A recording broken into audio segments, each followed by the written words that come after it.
검사가 이제 봤을 때 이게 어쨌든 조금 언제 기소하죠 다시? 집에서 배우자랑 싸웠을 때?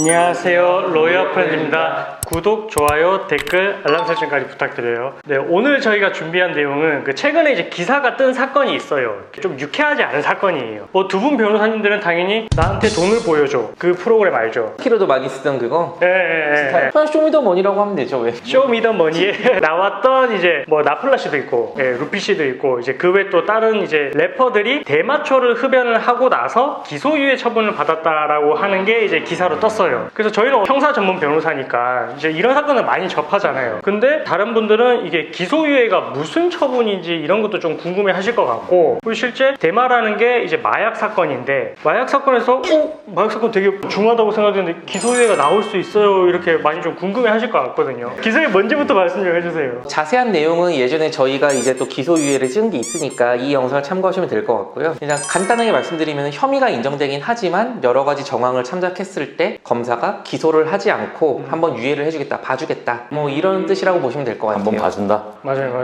한번 선처를 해준다, 이런 의미인데, 그러면 이게 기소유예 처분이 났을 때 선처는 알겠어요. 처벌을 받지 않는다는 의미는 알겠는데, 그럼 이 처벌을 받지 않는다는 의미가 우리가 소위 말하는 그 빨간 줄이 가지 않는 건지, 전과가 안 생기는 건지. 이것도 궁금해 하실 것 같아요. 빨간 줄도 안 가죠. 안 가요? 처벌을 받은 적이 없으니까. 그러면은 빨간 줄도 안 가. 나는 완전 무결한 사람이 되는 거예요. 어떻게 되는 거예요? 여기 저는 그 무혐의 나온 거랑 똑같은 거 아니에요, 완전히? 그러니까 어떻게 되는 거예요? 그러면은 이제 내가 기소유예를 받았더라도 뭔가 무혐의보다는 그래도 나쁜 게 있을 거잖아요. 그럼 기소유예 받으면 끝인가요, 그냥? 평생 이대로 그냥 내가 대마 폈던 거에 대해서 절대 이제 앞으로 책임을 지지 않는 거예요? 제가 물어봤는데 또 저한테 물어보시네.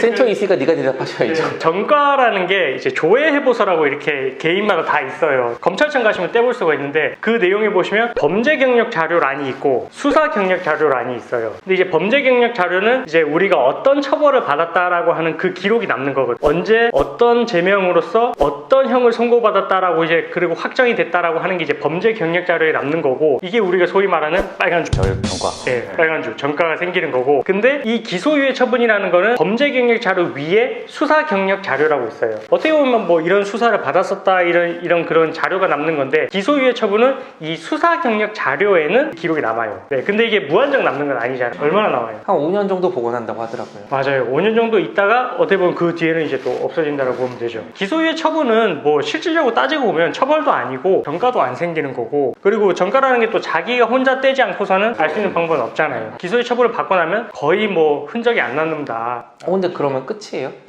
기소 유예잖아요. 맞아요. 기소 취소, 기소 무효도 아니고 유예. 잠깐 멈춰주겠다는 건데 다시 그럼 출발할 수도 있는 거예요, 나중에? 좋은 지적이에요. 네, 좋은 지적이에요. 기소유예를 받고 선처를 받았다고 하면은 사실 안심하는 분들도 있어요. 왜냐면 끝났다라고 했으니까. 그렇죠. 네. 근데 검사가 다시 기소를 할 수가 있어요. 다시 수사해가지고. 네. 어떻게 보면 이거는 검사의 엄청난 이제 막강한 권한이라고도 볼 수가 있는데, 검사가 이제 판단을 해봤을 때 이게 기소가 될 필요성이 있다라고 생각이 들 때는 다시 수사를 해서 기소를 할 수가 있어요. 하지만 대부분은 기소유예 처분 받으면은 별로 거의 끝이죠. 네. 실무상으로는 거의 안 건드리니까. 네. 그래서 기소는 할 수는 있지만 안 한다라고 보시면 돼요, 실질적으로는. 또 하나 말씀드릴게요. 대마라는 게 마약인데 기소유예가 나올 수 있느냐, 이런 의문을 가질 것 같은데 어때요? 그 대마 같은 경우에도 이 핀 횟수, 흡입한 횟수가 좀 적고 적절한 변호인 도움 받으면 이제 초범이시고 하시면은 기소유예 처분이 나오기도 해요. 맞아요. 대마도 이제 여러 가지 종류가 있겠죠. 흡연을 하는 것도 있고, 아니면 매매를 하는 경우도 있고, 그리고 해외에서 들여오는 경우가 있어요. 이렇게 크게 세 가지로 분류를 하면, 밀수 같은 경우에는 정말 형이 세요. 진짜 실형이 이제 나올 수 있는 사건이고, 매매를 한 경우도 중하긴 한데 그래도 이제 반드시 실형이 선고되는 건 아닌 것 같고, 이 횟수가 어느 정도 되는지, 그리고 그에 따라서 취득한 이익은 또 어느 정도인지, 이런 걸 종합해서 판단을 하는 것 같아요. 그리고 이제 아까 말씀드렸던 흡연, 한 번 흡연에 그쳤다라고 할 것 같으면 좀 선처의 예제가 있기는 한데, 반드시 되는 건 아니죠. 만약에 이제 반복됐어요. 그러면은 또 이것도 상습자이기 때문에 또 당연히 처벌을 받을 수 있죠. 네, 그리고 대마를 제가 말씀을 드렸는데, 대마 말고 또 다른 마약 종류가 많이 있잖아요. 그렇죠. 엑스터시라든지. 네, 필로폰도 있고, 조금 더 환각성이 높은 그런 물질 같은 경우에는 대마보다는 상대적으로 조금 더 엄하게 처벌하고 있다는 거. 초범 말씀하시니까 생각이 난 건데, 제가 기소유예를 받았어요. 대마를 한 번 이렇게 흡연을 해가지고. 근데 그 다음에 한 달 정도 자숙기간을 가지려고 했는데, 그때 생각이 계속 떠나질 않아요. 또 피고 싶어. 그래가지고 너한테 왜 줘?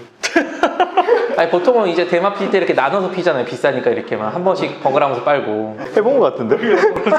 아무튼 그래서 기소유예를 받았어요. 근데 또 제가 대마를 펴서 걸렸어요. 근데 그러면은 기소유예는 전과가 아니니까 그럼 저 이번에 걸렸을 때 초범처럼 이제 처벌을 받는 건가요? 아, 이것도 좋은 말씀이에요. 기소유예 처분을 받았다라고 하는 거는 이제 수사기관에서는 파악이 되거든요. 그래서 이제 조사를 받으러 왔을 때 처음에 이제 동종 전력이 있는지 여부를 좀 확인을 해봐요. 확인했는데 만약에 이제 같은 대마 쪽으로 이제 기소유예 처분을 받은 게 있었다. 그러면은 이 지금 문제되는 이 사건에서는 실질적으로 재범으로 보는 거죠. 그렇기 때문에 형량에 있어서도 불리한 인자로서 이제 고려가 되는 거예요. 그래서 어쨌든 이런 전력이 있으신 분들 같은 경우는 아무래도 이제 또 문제되는 행동을 하는 거는 주의를 해야 되겠죠. 오늘은 저희가 최근에 기사가 나온 쇼미더머니에 그 출연하셨던 분들에 대해서 이제 좀 이야기를 다뤄봤고요. 혹시나 뭐 마약과 관련해서 조금 궁금하신 내용 있으시면은 댓글로 남겨주시면 저희도 보고 또 소통하도록 하겠습니다. 네, 오늘도 저희 영상 시청해주셔서 감사합니다.